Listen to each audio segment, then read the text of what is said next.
I'm just like dying to read about a hot firefighter. A mustache on a firefighter? Hell yeah. Wanted to open a little trinket package with you. I feel like this is going to make us feel a lot better going into our next book. He's kind of giving Stefan Salvatore, the guy who broke her heart, but not for the reasons she thinks. If this is another miscommunication trip, I'm gonna throw up. This is the Owl Crate Special Edition. Hello besties, welcome or welcome back to my channel. My name is Tori if you're new.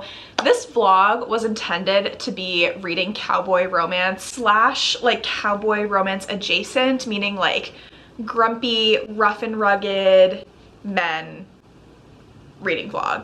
It transformed along the way into a reading romance vlog. I think that's the best way to classify it because cowboy romance is read, but also firefighter romance is read, and also sapphic D&D romance is read. So we have a massive spectrum of romance books that were read in here. I hope that you enjoy. I wanted to do just like a little intro of like, hey, this is what happened after the fact. Let's read some romance books together. I'm going to jump back in time to talking about some TBR options. Besties, it's time to binge cowboy romance and like rough and rowdy men adjacent romances. I have three that I'm like really trying to focus on for the next couple days.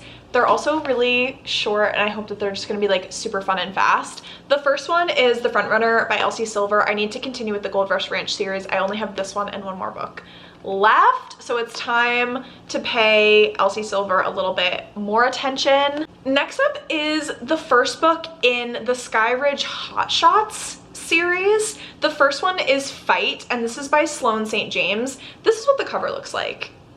I have been seeing these books more and more like popping up on my social media, and it's about firemen who fight wildfires. So that's what I meant, like they're not like cowboys. I don't know why in my brain they fit into a similar category. So we have Fight. I've never read from this author before, but these covers are so good. Like they're so good. And then the last book, do I have it on here? That I've been dying to get to, and I don't know if it's, I do. I don't know if this is cowboy. I think it's another like kind of just, it might be romantic suspense. Hold on, let me look it up. It's Bourbon and Lies by Victoria Wilder. Oh my god, my brightness is so low. This one, Bourbon and Lies. In Fiasco, Kentucky, there is one rule: never fall for a fox brother. Any woman who did ended up dead, or so the rumor goes. Townies call it a curse, but I've lived it and I won't survive it again. I'm not a cop anymore, but I've seen enough danger to know that Lainey Young, the beautiful stranger who just showed up in my small town, is running from it. She's lying about where she came from and what she's doing here. I don't want her near my family or the quiet life I've made for myself, but my brothers have other plans. Now she's everywhere, working at my distillery, living in our guest house, calling me cowboy, and skinny dipping in my horse trough. Okay, Beth from Yellowstone, what? Romantic suspense, small town romance, Western. That's so funny. Yeah, romantic suspense. Okay, so I don't know if this is cowboy either, but like, do you see how it kind of fits that like vibe? I think I'm gonna start with Fight by Sloane St. James because I'm just like dying to read about a hot firefighter.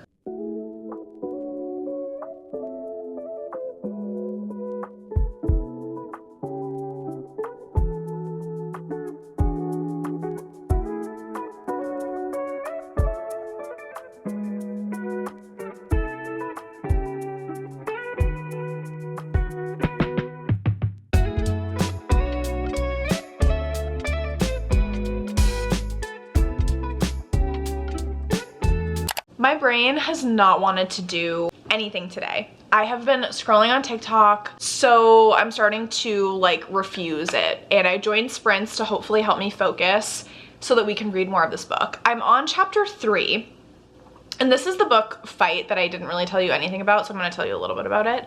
We have our FMC. Her name is Prescott and she goes by Scotty, which I really like. Like Teddy from Lila's Age, I always think about that name. It's so freaking good. Anyways, Prescott, she goes by Scotty. She is down on her luck. She is currently living out of her car. She really needs a job. She's kind of like running away from a situation we don't know about. And she just like drove and moved completely across the country. And she's applying for a job to become an EMT at a fire station. She like gets the job and she goes to a bar to celebrate.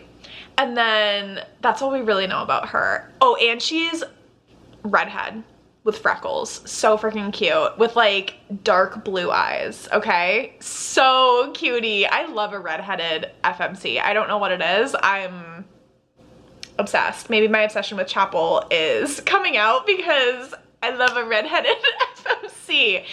And then our MMC, we know a little bit more about. So his name is Callahan. He goes by Cal. We meet him in the prologue, and this prologue was like rough. He's a firefighter, so unfortunately he has had a lot of his like friends and coworkers pass away. So just FYI, there is like, I don't know how prevalent it's gonna be in the book, but there is like death brought up and like funerals and things like that. Basically like first responder death, so content warning. We meet him. We meet him when he is in like a 7-year relationship with his high school sweetheart.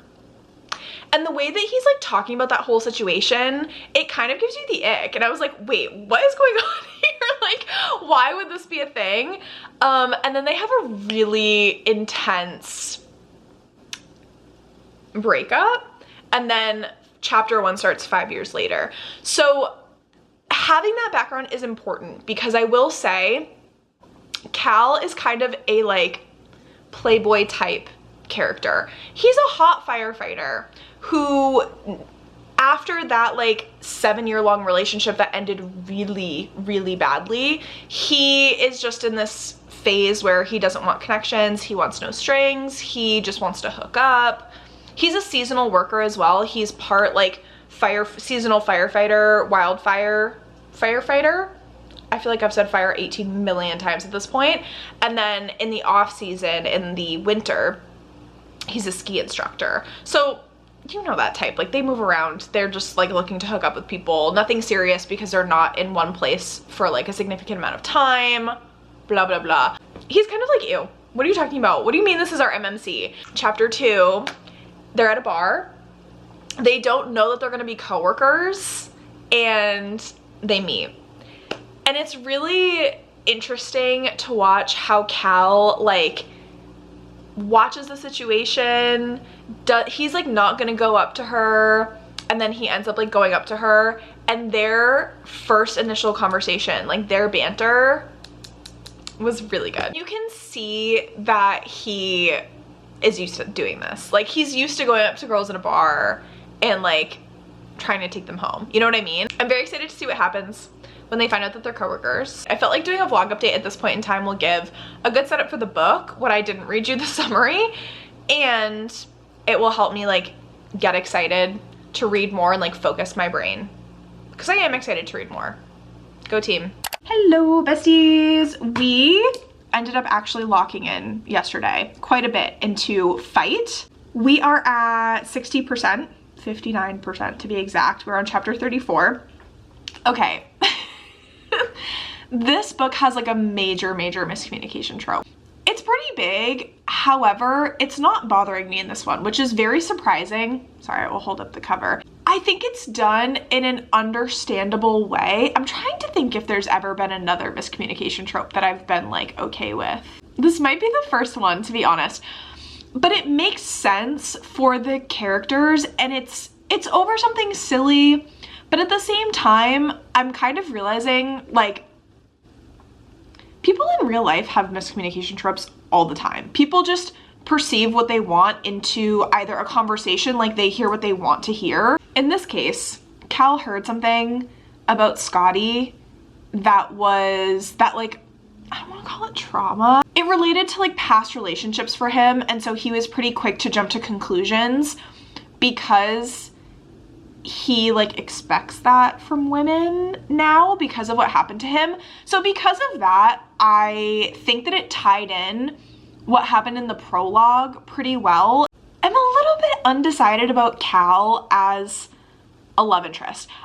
I understand him, like I understand his character, but he's not like my favorite love interest in the whole world. I am like very curious though about the other books in the series because it follows like obviously other people on the forest firefighter. I don't know what you call them.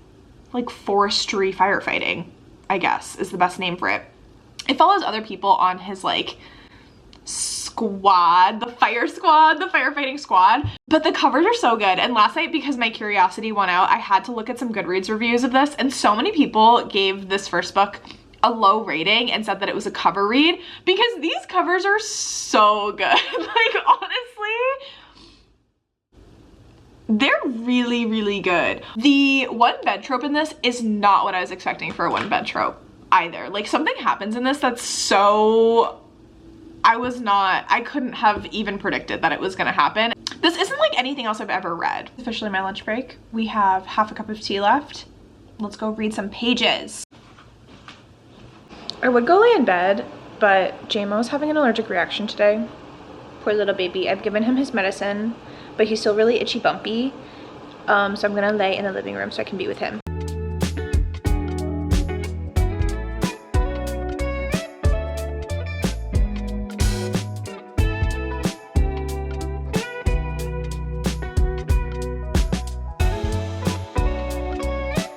Besties, we have reading updates. It has been probably a week and a half since I've updated this vlog. I took a little bit of a reading break. We're back at it. I have some reading updates. We finished Fight, got to like 85 or 90%, and I just didn't like care about the ending.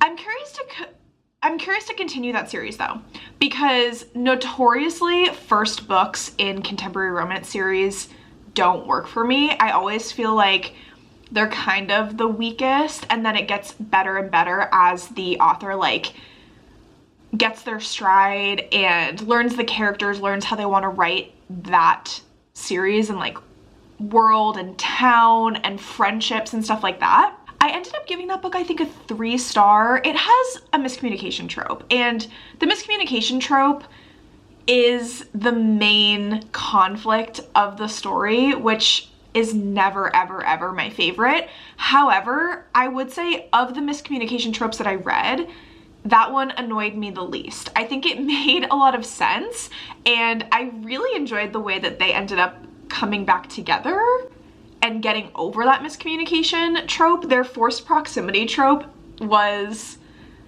interesting. I also hope that in future books the female main character feels a little bit more like fleshed out. I would say that these characters definitely didn't feel like fully rounded.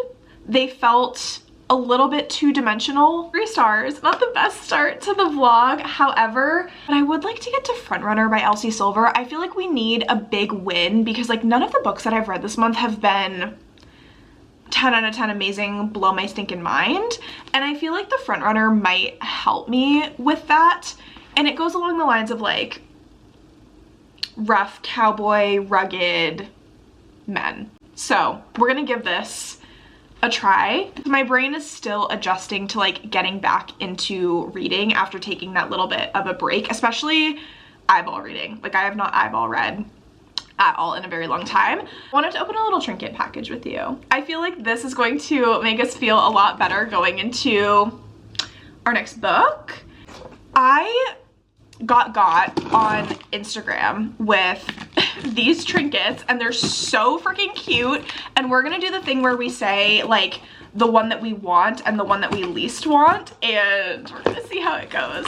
So I got 3 from The World Is a Lying Fairy Tale because there's some that I like would prefer over others, but all of these are so cute and I wanted to put them all over my bookshelves. So let's start with the one that I know what it is. I ordered this specifically. You did have like an option. It's not a surprise unboxing. It's this little keychain, and I think it's a little pouch. Yeah, it is technically a little pouch. And there was a rabbit and a bear, and I got the rabbit. It's so cute. Oh my gosh, I'm obsessed with it. This is her. I'm gonna put her on my purse. I think we've decided. So I will show you that when we put her on.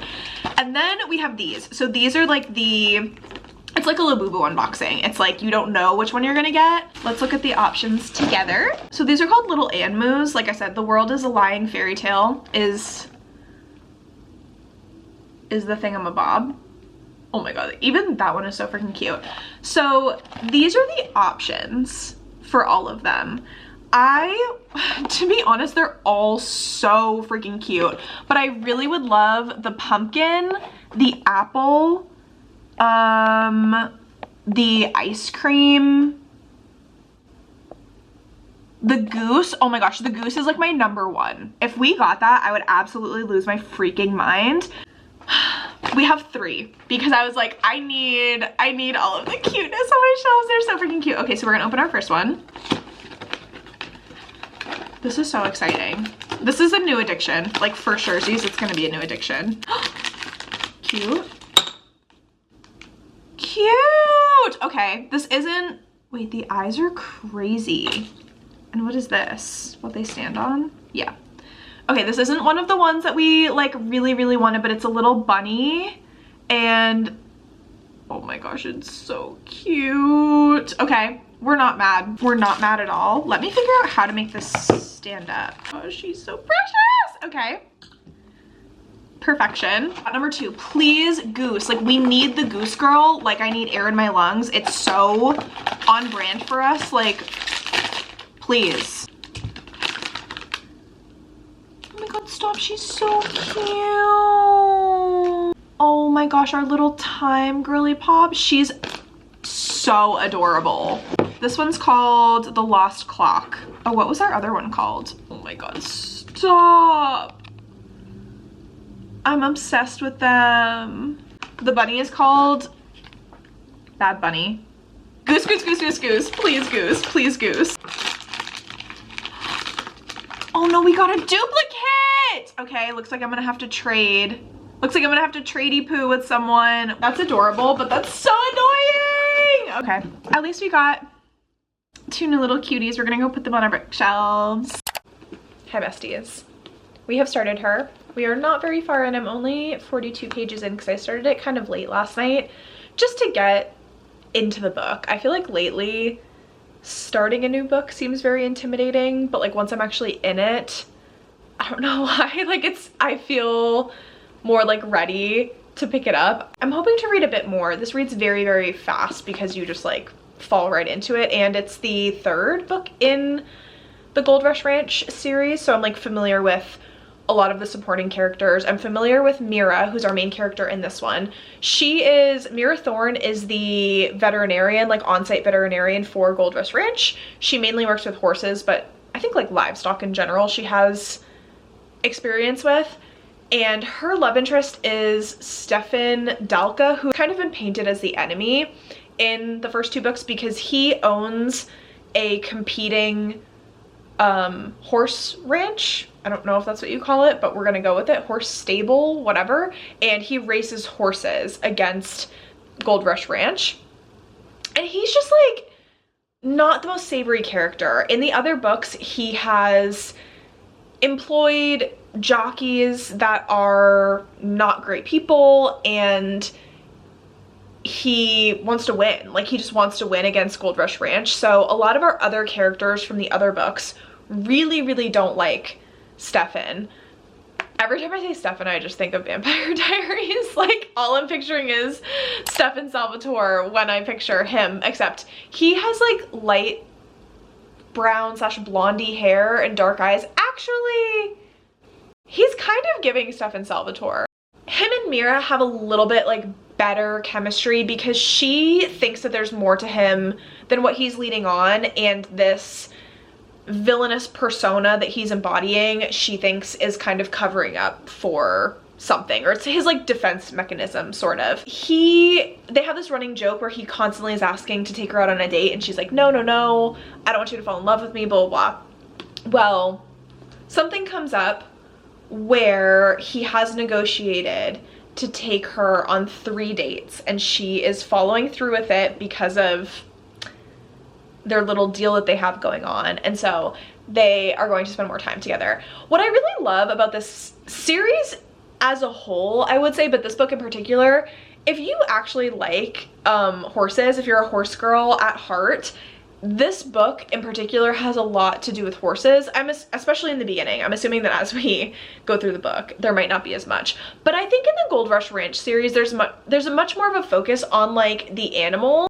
I love horses. I love horse stables. I think they're very beautiful, and they've been definitely more of a highlight in this series compared to like Chestnut Springs. That being said, this morning we streamed for quite a while. Today's Friday. We started streaming a new game called Clair Obscur Expedition 33, which is like a story-based RPG. It's incredible. Like, the story is so good. They're turning the game into a movie, I've heard. That's what we were like talking about in chat today. So, oh my gosh, it's so good. We played it for like 4.5 hours. So I would like to get up and like move my body a little bit. I'm gonna go to the gym. I might just walk on the treadmill with I have like ankle weights, but I'm gonna put them like on my arms, I think, and go for a little walkie poo. I think I'm gonna listen to Dungeons and Daddies, which is like a D&D podcast that I've been obsessed with lately. I started it earlier this week and I'm already on episode like 8. So I think we're gonna do that just so I can get some movement in the day, and then when we get back, I will dive into more of this.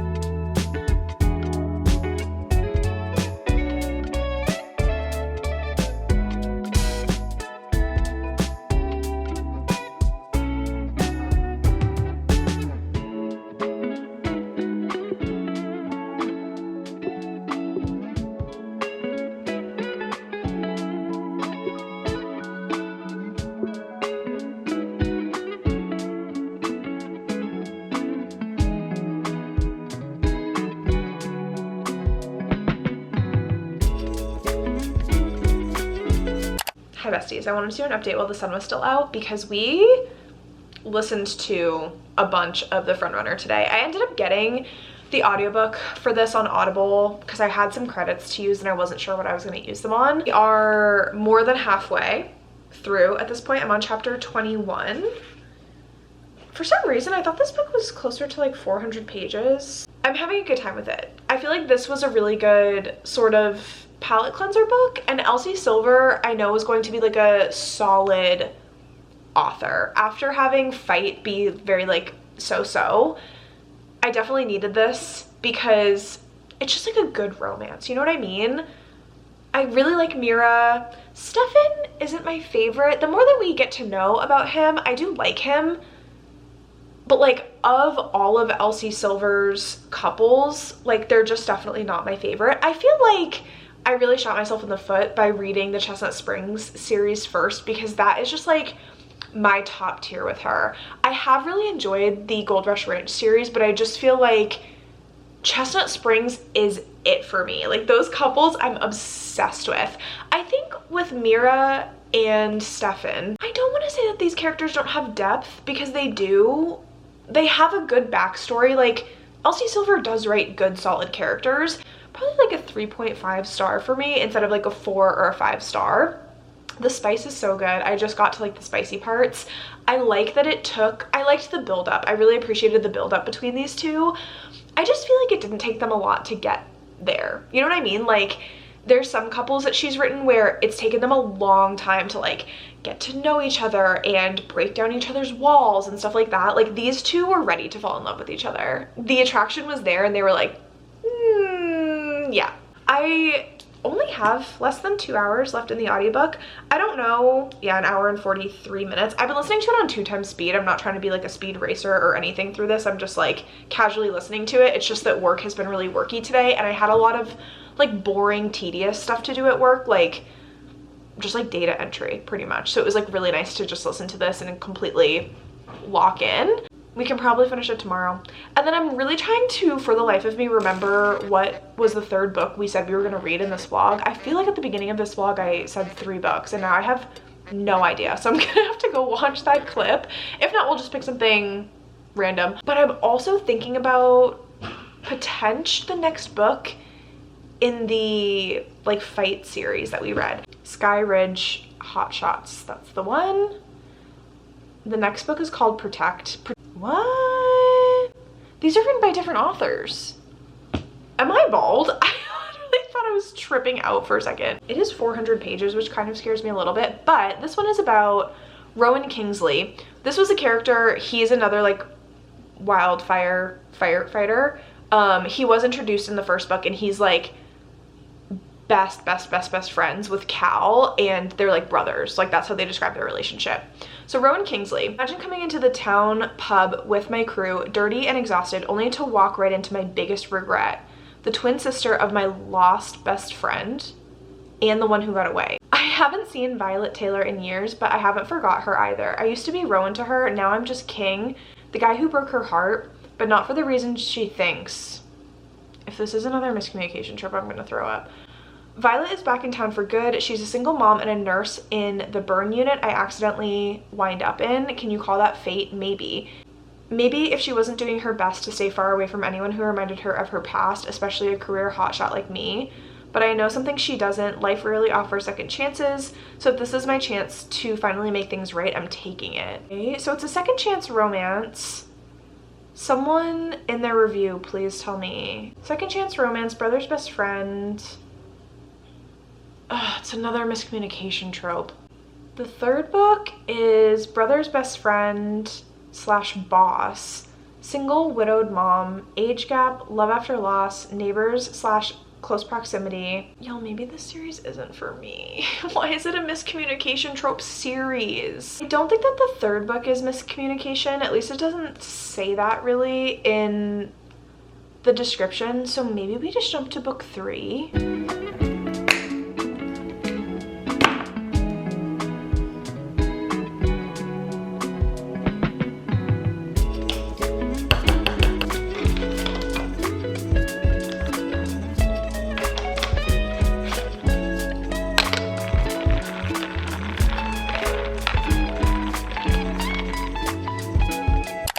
We have finished her. I finished her earlier today. I'm giving it 3 stars. I know we were saying 3.5. I don't think I was in the mood for spice. Like, the spice was good in this, but I started skipping over some of it towards the end.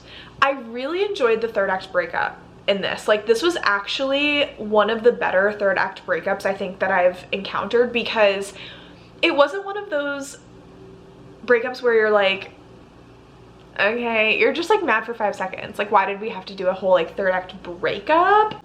What would you say? This one has a lot of like merit. Like, I totally understand why Stefan was like, whoa, this was a really big thing, and like third act breakup, and then when they came together, it's so dramatic. Like, what brings them back together is so dramatic, and I was loving it. You know what? No, 3.5. This was definitely a 3.5 star. I did like it. Again, it's not one of my favorite from Elsie, but I really needed this like fun, fast, engaging romance that I was definitely into. I also think it's interesting that the 4th and final book in this series, it's crazy that we're going to be finishing this series soon, and then I'll be mostly caught up with Elsie Silver. It's just like the single dad ones, like Wild Love, Wild Eyes, that I have to like catch up on at this point. The last book in the series, I think it's called A False Start. Sorry, I have it like behind you guys. It follows Stefan's sister, and we got introduced to her like in this book. Interesting. She's like 19, at least she was in this book, so I don't know when we catch up with her in A False Start, but I do hope to get to it soon. I've been racking my brain about what is the final book to include in this vlog, and I think we're gonna do a really big swerve, because Fight was very meh. This was good, not great. That's what I consider my 3 stars. I've already done like my wrap up for the month. I know that I'm probably not going to finish this book today, but it's still Pride. So I was like, you know what? Maybe I need to throw in a little, we're just reading romance, so like maybe I need to throw in a little gay romance. So I have Roll for Love by M.K. England. This is what the cover looks like. It's so cute. And because I've been getting super into D&D lately, I've opened a new world of D&D romance. Like, I didn't know that that was a thing. Roll for Love was available on my Libby, and I was like, this seems like fate. Would I have preferred to listen to the audio? Yeah, but I think we're gonna try reading with our eyeballs and just see how it goes. I don't know the summary for this besides it's a D&D romance and it's gay. The dedication says, "To all the country queers out there, whether you're living your dream or waiting for your chance at it, I send you my love." Stop, that's so cute. I also picked this one because it's fairly short. It's 268 pages according to my Kindle app. I have my Kindle right here, I just haven't.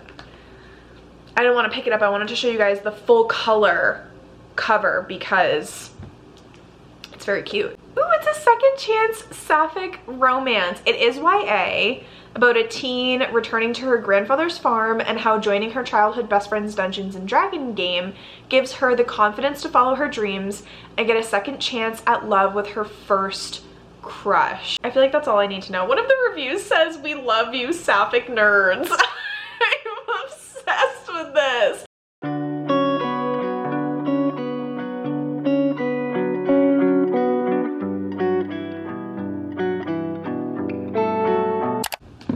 I am only on chapter 3 of this book and I'm having a great time because I just really feel like it's exactly what the mood reader in me wanted at this time. We'll see if that changes, but I'm really enjoying it and I'm just taking it like one chapter at a time as well. Like I'm not like getting really high hopes for the rest of the book because the romance has like not even started. We have Harper and Ollie. Harper, it's her senior year of high school. Her mom just moved her back to her grandparents' house where she used to love to come visit. For a really long time they stopped visiting and then recently her grandfather just passed away, so they're going back. They are like living there for the year, but it's really difficult. Like it's very nostalgic, but it's really sad being there without her grandparents there. But it's not a place that she's like completely unfamiliar with. However, she is peeved that during her like senior year of high school with her like friend group and stuff like that, she had to move away and now she's like starting over basically. Our dual POV is Ollie. Ollie is basically their neighbor. They've known each other for a long time. Ollie used to have a crush on Harper. Harper was the one who made her realize that she was bisexual, and then without any warning, like Harper stopped visiting for a really long time. And so from Ollie's perspective, she's like, the girl like that I first had a crush on who made me realize I was bi just like stopped coming and like visiting and without explanation, so she just like fully disappeared. And then in true like Southern fashion, Ollie's mom was like, the new neighbors are moving in, you have to go bring this bundt cake, this lemon bundt cake to them and like welcome them, whatever. And so Ollie like goes and she knocks on the door. Harper answers and immediately Ollie is like, oh my gosh, this is the girl that made me realize I was bisexual and she's back. This is so crazy. I promise that I won't update every 5 seconds. I don't know what this piece of hair has against me, but she just wants to be seen. I'm very surprised at how emotionally connected I feel to these characters so quickly. I definitely feel less connected to Ollie because we are still getting to know her, but Harper, I feel like you can understand her very quickly. Her being back in the space where she was so used to having her grandparents. Content warning for death of a loved one. I should have said that earlier and I do apologize. But there was this paragraph that really in chapter 4 that just hit me that I wanted to like talk about. I don't know, maybe because it's so like nostalgic because my grandparents were like this too. It was like a no phones, no internet. They like never had internet. They didn't have a computer at their house, like nothing at all. She's in the barn and she's getting the space ready for their first D&D session, which I'm so excited. It's gonna happen in the next chapter. I will probably check it in the next chapter, to be honest. Also today I've gone down a rabbit hole of looking at Gorgina D&D dice. They're beautiful and I have no business looking at that. She calls her grandpa Poppy, so if I'm saying Poppy, it's her grandpa. She had printed out this list for him in his barn and then it like sent her down a spiral. I still remember typing up this list and printing it at the public library. Since summers were no computer zones at Poppy and Nana's, I was so excited to come and nail it up on the wall myself right next to Poppy's pegboard, full of safety goggles, hearing protection, and other safety equipment. all in both child and adult sizes. He loved me more than anyone else in my family ever has, and I wish so hard that my mom hadn't stopped bringing me here.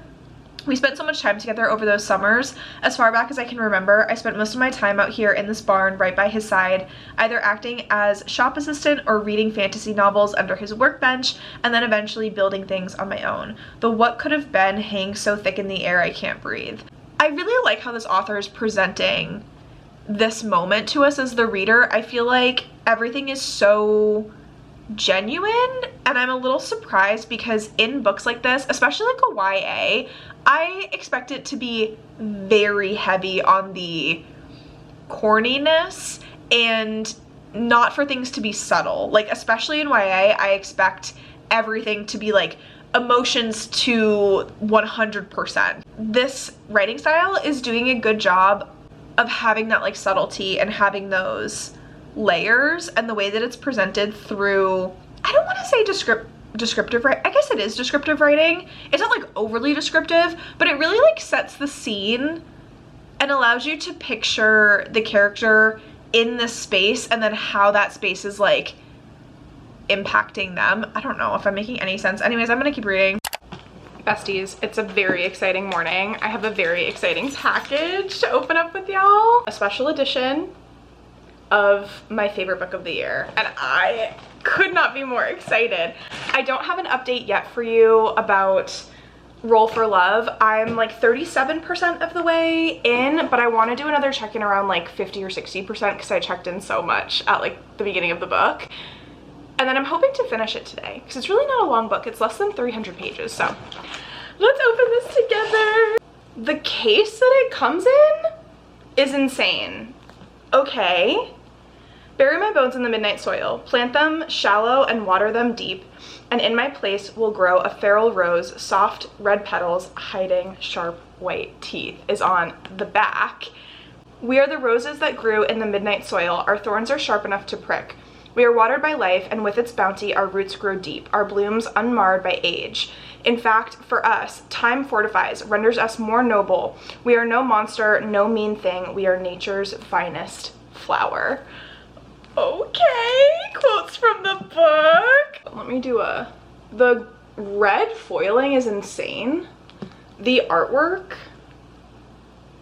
wait, this way. Sorry. And then the side. Oh my gosh. Oh my gosh, I'm just looking in the viewfinder.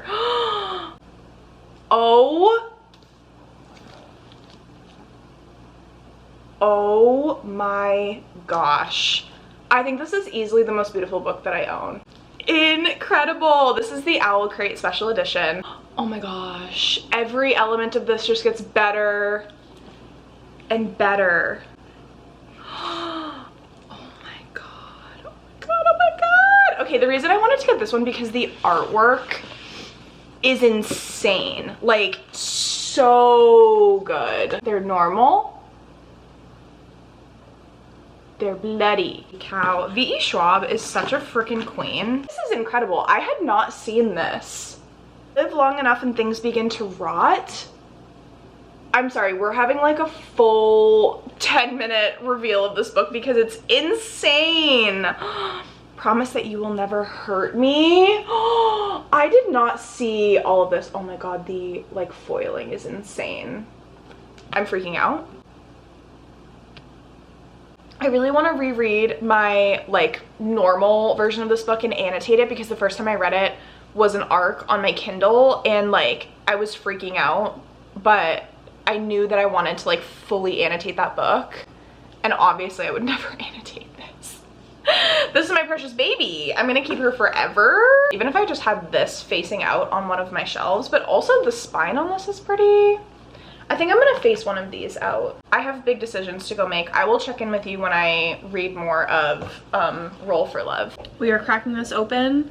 We're going to finish an episode of, oh my god, the colors on this are so pretty. Stop focusing on my face. We're gonna finish an episode of Dungeons and Daddies while we get some work done, and then I'm going to walk on my walking pad and read our book. This is the sound of productivity.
finishing off this vlog with a 5-star read. I was not expecting this to be 5 stars, but the way that I was crying into club at the end of this book was so unexpected and incredible. Even though this is YA, these characters had so much agency and depth to them. They were dealing with a lot of complex issues. I'm actually blown away. Like, I need to read more from this author, M.K. England. I think they have one other book out already that I'm assuming is also YA. They actually had one come out this year in April called All Fired Up. It's also sapphic, it looks like. Ollie is dealing with a lot because she is bisexual, and you get to see her process of like coming out. When we first meet her, she's really scared because this takes place in Virginia. Not to say coming out is a scary thing to do wherever you are, and that's kind of brought up in this as well, but I guess she feels especially self-conscious about it because of like where they live. They talk about how there's stupid freaking lifted massive trucks with like Confederate flags on the back of them that drive by all the time, like stuff like that. And so she's like, this is really scary. Anywhere that I live, this would be scary, but like especially here, I don't know why, I just feel like it's even more. There's so much representation in this as well. There's a non-binary character. There is some slight ace rep, like right at the very end, we kind of learn some of that. And I loved everything about this book. Like, it was so good. It was such an emotional gut punch. How everything like kind of wraps up at the end. I'm just so thoroughly impressed at like where this book went, how everything was so thoughtfully explored. And there's a quote, I included it in my Goodreads review because like, oh my gosh, it just hit me and I was like holding back tears. You can work through things in a fictional world that feel too dangerous for reality. And like multiple of these characters have had that experience because this is a D&D YA romance. Like the way that their D&D characters are portrayed and like the characteristics and traits that they gave to their D&D characters and how they're interacting with the other players in the D&D game. It was, oh my gosh, like it was so good. And then also, no, I won't do any other quotes because a lot of the quotes are from the end of the book and I don't want to like spoil anything. The only other thing I want to mention with this is the balance between when they're playing D&D versus their real life. I loved it. You don't do every D&D campaign with them, and I was actually surprised about that. I thought it was going to be slightly more focused on their D&D group, and it is, but it's definitely not 50-50. It's maybe like 30-70. 70% it takes place in the real world with these characters and like their lives and their school and everything that's going on, and then 30% is their D&D. I need to own this book physically. Like, I'm going to try to purchase it, hopefully at like a Barnes or something like that, because I don't want to order from Amazon. Sometimes with YA, the characters feel like oversimplified and the plot feels oversimplified, and I feel like M.K. England proves that YA can have a lot of depth to it. I'm obsessed. And so with that, we're going to end this romance reading vlog. Thank you so much for watching. If you've made it this far, leave a little dice emoji in the comments down below. Also, if you've read this book or plan on picking it up, please let me know in the comments down below, because this is a book I have never ever seen anyone talking about, because I've been getting into D&D lately and like listening to D&D podcasts and stuff like that. I've been like searching for some of these, and we've been talking about D&D romances in my Discord, but I would love to talk more about this book if you have interest in reading it or have read it already. Thank you so much for watching. I will catch you in the comments, and I will see you in my next one very soon. Toodles!